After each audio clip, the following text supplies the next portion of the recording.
But first to the breaking news that's coming in. More and more Islamic countries have now joined in to express their anger over the suspended BJP spokesperson Nupur Sharma's comments on the Prophet. Now Jordan, United Arab Emirates and Indonesia are the latest nations to speak out and condemn what they are saying are unacceptable statements made by a ruling party spokesperson. The United Arab Emirates has expressed its denunciation and rejection of the insults of the Prophet Muhammad. The UAE underscored the need to respect religious symbols, not violate them, as well as confront hate speech and violence.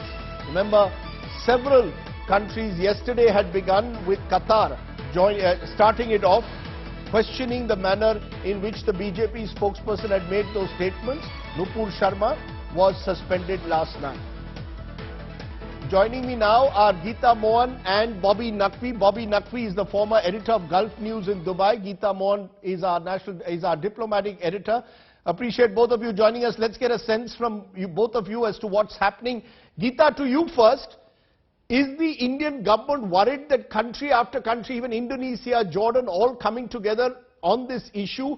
How does India intend to respond? Because they've responded angrily to the Organization of Islamic Countries, calling them narrow-minded, but has been very careful in their remarks to the Qatars and the UAEs and the Saudi Arabias.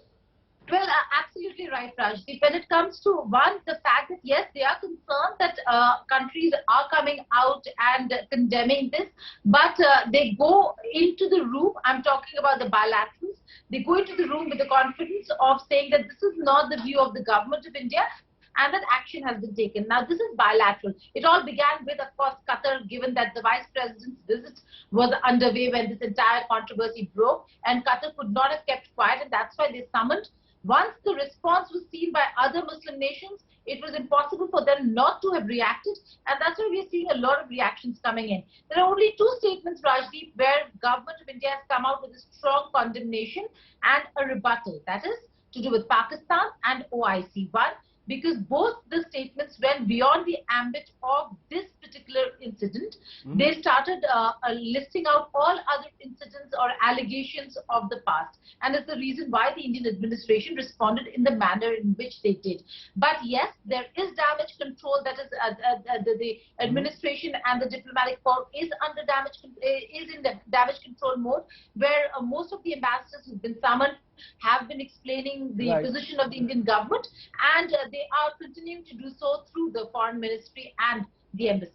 Interesting. So a bilateral attempt bilaterally to reduce the damage when it comes to certain countries while taking a strong stand against OIC and Pakistan. Bobby Naqvi, former editor, Gulf News, senior journalist, joins me. Bobby, how do you explain the kind of reaction that we've seen? Did it start, as Geeta says, with what Qatar did, and then it spread across the Islamic nations because they had no option? Rajdeep, India in this part of the world is, always known for some very nice reasons. For example, hardworking people, blue-collar workers, CEOs, directors, enterprising businessmen. It's known for Bollywood, it's known for culture, it's known for food. I mean, you name anything Indian and it's available on the street here, on the Arab street. So obviously, what has happened in the last 2 days is kind of slightly changed the narrative, and people are talking about India for something which we may not like. No, is it people or is it governments? Is it people or governments? What explains the manner that governments with whom India has tried to build good relations are reacting so angrily? Is it governments or people, Bobby? Yeah, so there are a number of reasons for this, Rajdeep. The way the governments here have reacted. It began from Qatar and then Kuwait and then Saudi Arabia, and now UAE and Oman also joined in. See, one is the chatter which has been going on social media for the last 3-4 days. Obviously, and there are some very prominent people who are talking about it. Right from the Grand Mufti of Oman, Dr. Ahmad Al-Khalili. He's a prominent figure. He issued a very strong statement, and that's kind of unusual to issue a detailed statement on this issue and calling other Muslim nations to condemn it.